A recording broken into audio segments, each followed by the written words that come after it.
What's up, all my good people out there in YouTube land? I'm coming at you with tonight's Monday Night Raw review for February 7th, 2020.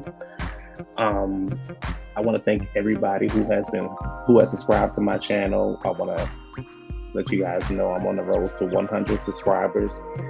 I've had this channel up for exactly a month and a day now. So I started it on the 6th of January. I'm super excited. I'm super proud of this channel. I'm super excited about what this channel is doing and what's going to happen with this channel. I'm at, how many people do I have? I think 91, I think, 92 subscribers. I actually want to go and look now that I'm thinking about this. How do I find out? I'm at 93 subscribers, so I'm super excited about that. So keep subscribing, keep watching, keep liking, keep commenting. I hope you guys enjoy the talk show that I do on the weekends with me and my best friend. Weekend sessions. I got some more stuff in the pipeline coming down. And let's go ahead and get started with Monday Night Raw. Let me get my notes up. So the Raw was on Sci-Fi this week because of the Olympics. The first hour was commercial free. They found some ways to put like commercials, but not like commercials. It was more like network commercials. Either way, they still had commercials. Here we go. The first 4 minutes is better than all of SmackDown. SmackDown was trash. Raw was good for the first hour, then it slowly went downhill. It became Raw again. The show opened up with the Quiz Bowl showdown between Arcade Bro and Alpha Academy. It's the third and final round of the Academic Challenge, and if Arcade Bro wins, then they get a rematch for the tag team titles. They had about 9 categories, I think. The first question was about which U.S. president was the first president to be elected with a college degree. Of course, Gable wanted to answer because he is all about education. You know, don't do education. I lost my track. He got the answer correct. It was John Adams. The next question is for Riddle. He chooses biology. How many hearts does the octopus have? Riddle tells his story behind how he knows his answer, and the answer was, let me highlight this because I really don't. There's so much. The answer is 3. Riddle also gets that correct, so now they're 1-1. The next question goes to Alpha Academy. It's about Greek methodology and who flew closer to the sun and melted their wings and melted to his death, and his wings waxed. Whatever the question was. Riddle answered it was C. The next question goes to Arcade Bro. The category was cartoons, and it was which of the Teenage Mutant Ninja Turtles uses nunchucks to fight Shredder. Riddle answers it with C. Michelangelo. He gets it correct. Then the category is geography. Otis picks it. Which state is the largest? He picks A, which is Texas. He gets it correct. So far the score is 2-3. Arcade Bro picks pop culture, and the question is about Justin Bieber. He getting married to whose daughter? Which of the Baldwin twins or brothers? Excuse me. The Justin Bieber. Which Baldwin twins' daughter did Justin Bieber marry? Randy didn't know the answer, and Riddle said it was Alex. No, excuse me. Riddle didn't know the answer. Randy said it was Alex Baldwin. Neither one of them knew the answer. We go to he wanted to use a lifeline, but of course, there's not Who Wants to Be a Millionaire. There's no lifelines. So Chad ends up getting the answer correct, saying Stephen Baldwin, who was his favorite actor of all time, gets the answer. So now the score is 4-2. Chad picks film and literature, and the question is about Shakespeare's film. And Otis keeps saying Ham because he was going to say Hamilton. Excuse me, he was gonna say Hamlet, but Gable kept cutting him off. So Riddle and Orton end up getting that answer. So now it puts them at 3-4. And the last question goes to them for them to pretty much they tied it up. I feel like I'm missing a question. No, I'm sorry, I'm not missing a question. So the next question goes to them, and it's about the Denver Broncos. They happen to be in Denver, so Denver also helped them get this answer. And it was which quarterback for the Denver Broncos has the most wins in history? The answer is John Elway, which RK Bro ends up getting that correct. They move on to the final question because now it's 4-4, so it's a tiebreaker. And the final question is, how many grams is in an ounce? So of course, the running joke is that Riddle gets high. So Randy was like, I baked too, so I know the answer. So Gable gets it wrong because he says like all the answers, and he sticks with 12, and he gets it wrong. And it goes to RK Bro, and they end up getting it right, and it's 28 grams. So they now have their rematch for their for the tag team titles. They didn't say when it was going to take place. So I don't know if it's going to take place at Elimination Chamber or on a random night of Raw or WrestleMania, maybe. I don't know when it's going to take place, but RK Bro is now, again, the number one contenders for the Raw Tag Team Championships. This first 30 minutes, I think I want to say, it really belonged to RK Bro, and it really belonged to Alpha Academy. I think Chad Gable is doing some excellent work. He's funny. He cuts great promos, and I'm glad he's getting a shine that he deserves to get. So as RK Bro exits the ring and they head backstage, the Street Profits come out, and in the ring, our Alpha Academy is pissed off in the ring, and he keeps, every time the buzzer rings, Chad falls out. So it's some funny stuff going on, and the Street Profits pretty much come out and talk about to pretty make fun of them losing. And Chad rolls out the ring and says, "I got a question for you. What team is about to kick your ass?" And Alpha Academy wins after a very, very good match. So like I said, I'm glad that Gable and Otis are getting this time to really shine, because it's some really, really, really great work by them. And I hope that this is not a, like, I don't want to say the word one-time thing, but we know how this company can be when it comes to tag teams, and when it comes to guys like Gable. Up next is MVP. He's in the ring to introduce the hometown guy, Bobby Lashley. Bobby Lashley, because he's from Denver, and he is the WWE champion. So he's out, and they pretty much talk about Brock and run down Brock and how they beat him, and how Brock was pretty much making a fool of him. The crowd gave him an excellent reaction. They were cheering his name. They were really, really happy to see him. You could tell that it was a genuine reaction. There was no piped-in noise or anything like that. He goes on to say he's going to beat Bob. He's going to beat Brock along with the 4 other guys who's going to be inside the chamber, and how he's pretty much going to leave the chamber the same way he left the Rumble with the title. He's going to go on to main event WrestleMania. Next up, well, I guess I should say, if he doesn't win, I wouldn't mind AJ Styles winning, but I don't want Bobby to lose the title just yet, because I don't want it to be like 2 transitional champions, because to me, it would be kind of pointless.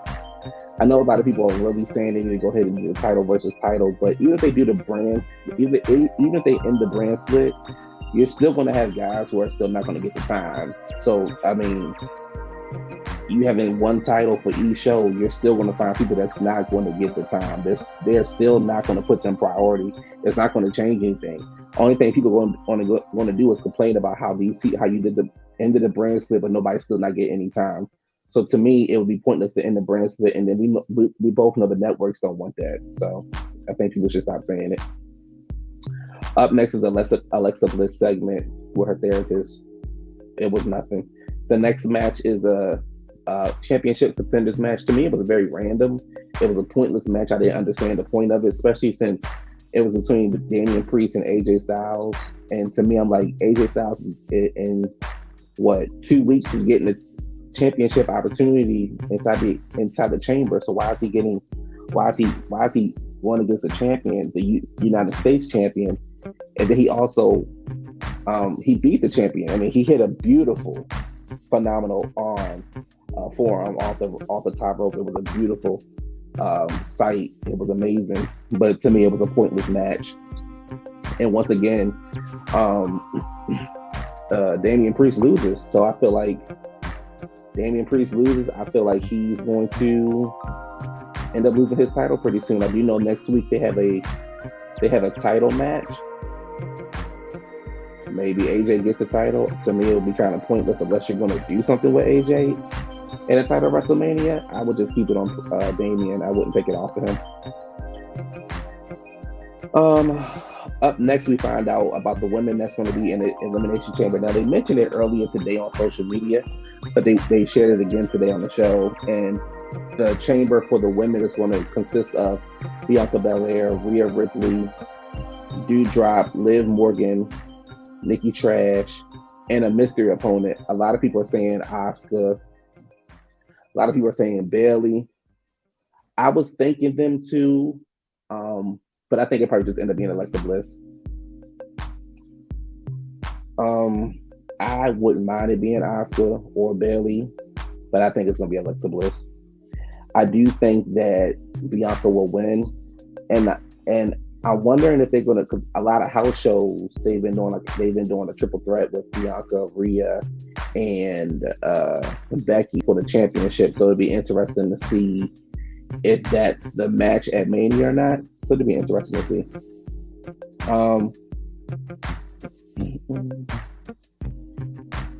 We have a backstage segment with Kevin Owens. He's talking to Seth Rollins about how he wants to beat up Austin Theory and take his spot in the chamber, and how they can like face each other and this and that. And I got a feeling that they're really trying to push Kevin Owens and Seth's storyline, and I really don't want to see the match. But it gives the guys something to do, but I don't want to see the match.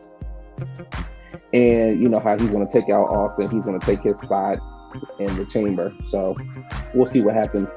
Up next is a segment that I literally paid zero attention to, and at this point, things went downhill from this point, and it went downhill quickly. The Miz is up. He comes out with Maurice for Miz TV. His guests tonight are the Mysterios, Dominic and Rey Mysterio, and they pretty much talk about what happened last week and the distraction and how Miz is getting the respect. They talk about the WWE 2K game and how Rey is the cover star. Then they end up having a match, and Maurice grabs Dominic. The referee sees her, so he tries to send her backstage. Rey adds a little distraction in there. Dominic wins by roll up. I guess this is the new feud, Dominic and the Miz, or Rey and the Miz. Okay. Out comes Bianca Belair against Nikki Trash. Bianca wins after hitting the KOD. Like I just said, I think Bianca's probably 9 times out of 10 is going to go against Becky at WrestleMania. The question is, does she win or does she lose? That's the real question. The crowd was really, really, really into the Kevin Owens and Austin Theory match, and Kevin gets the win. And to me, the question is, what do you do with Kevin Owens? I thought, I mean, it's still time because we're talking like 2 months. But I thought the feud was going to go with Owens and Priest because they were having some really good matches. And I thought that would be like either the match at Mania or the match what's the pay-per-view before Mania? Maybe Fastlane, I think, or something along those lines. But I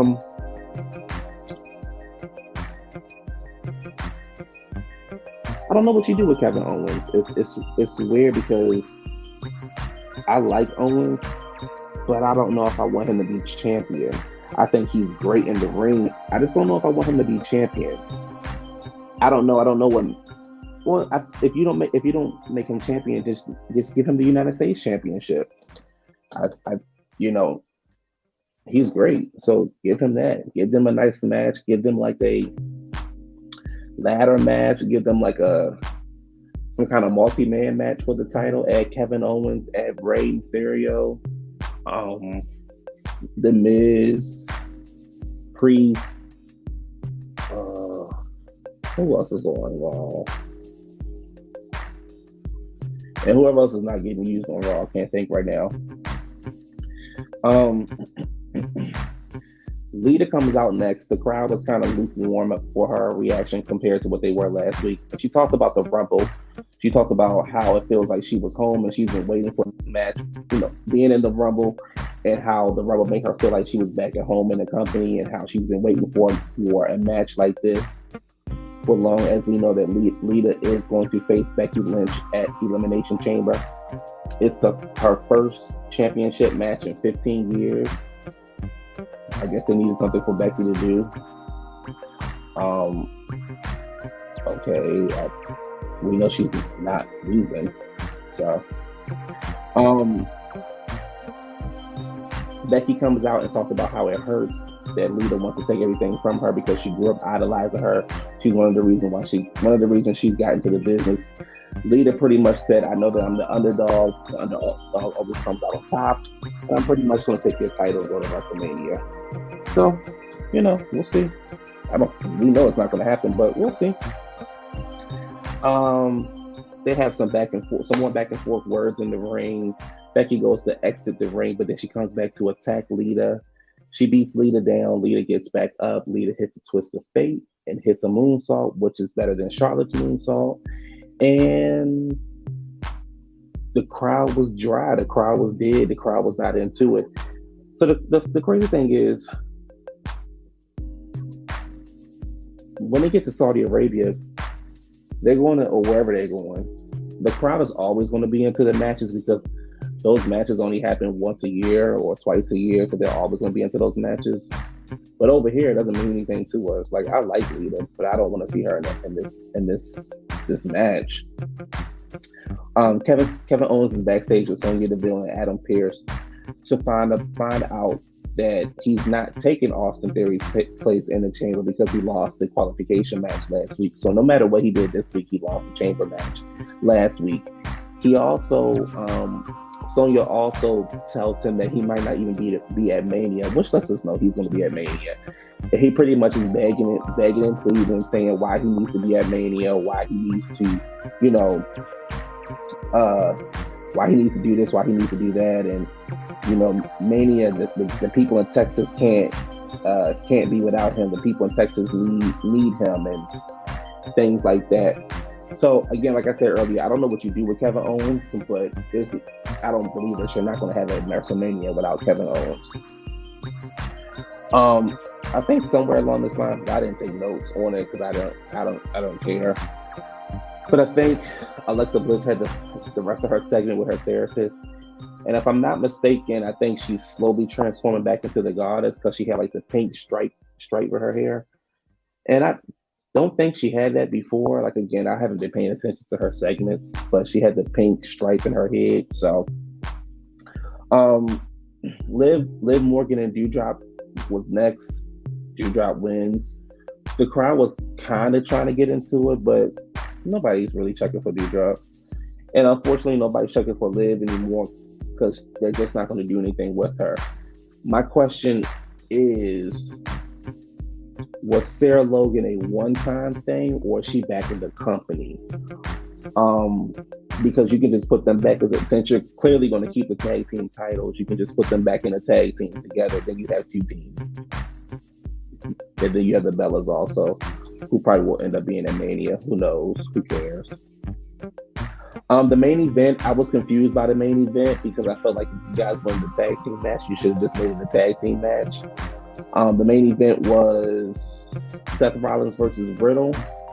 It was going really well. Then Kevin Owens came out of nowhere and he pretty much caused a DQ. He beat up Riddle. Randy came out for the save. We come back from commercial break, and you guessed it, it's a tag team championship match. And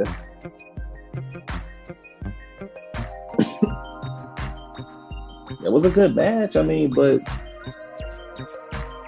I don't understand the point of it. Again, I feel like we're either going to get this is what we're either going to get at WrestleMania. We're either going to get a singles match between Owens and Kevin Owens. Excuse me, Seth and Owens, or we're going to get a match between RK Bro versus Seth and Kevin Owens for the Raw Tag Team Championship. I don't think we're going to... I want them to have a multi-man title match for the championship. The Street Profits, Rey and Mysterio, Rey and Dominic, Alpha Academy. I think that would be really good. But I feel like we're either going to get that combination of a tag team, or we're going to get some single matches involved. I just don't see that. I don't see them breaking up I don't see them breaking up Riddle and Randy yet. Even though I could see them doing it, but the crowd is so hot behind them. Is it the right time to break them up? I don't know. It's interesting. We'll see kind of what really takes place, I guess, next week.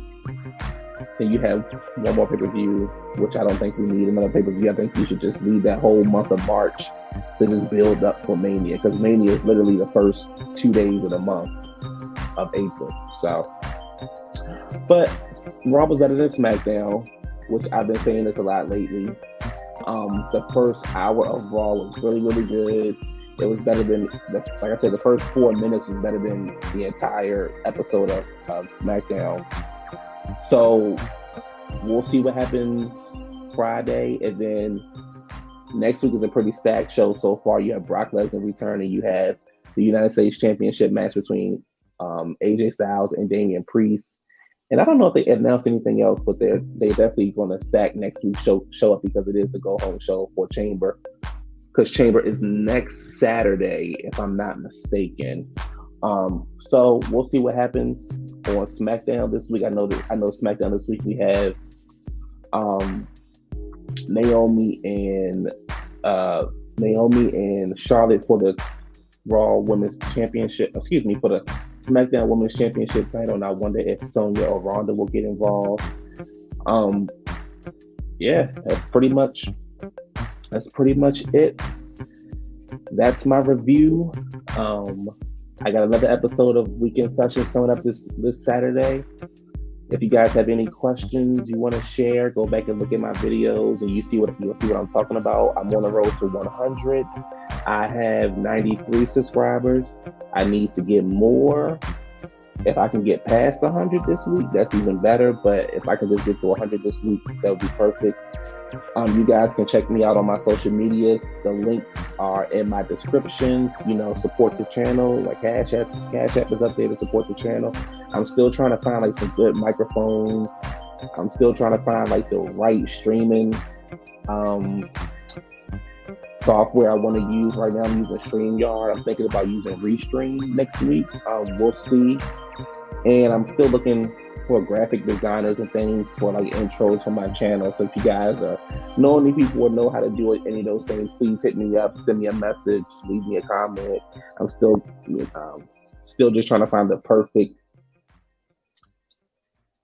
not perfect, but I'm still trying to find the right things for the channel. So to make things look even more clear than what they've been looking like right now. It doesn't look all that clear, but it's live. There's nothing I can do about it. Anyway, you guys have a good night. That was my review for Raw, and I'll see you on Friday.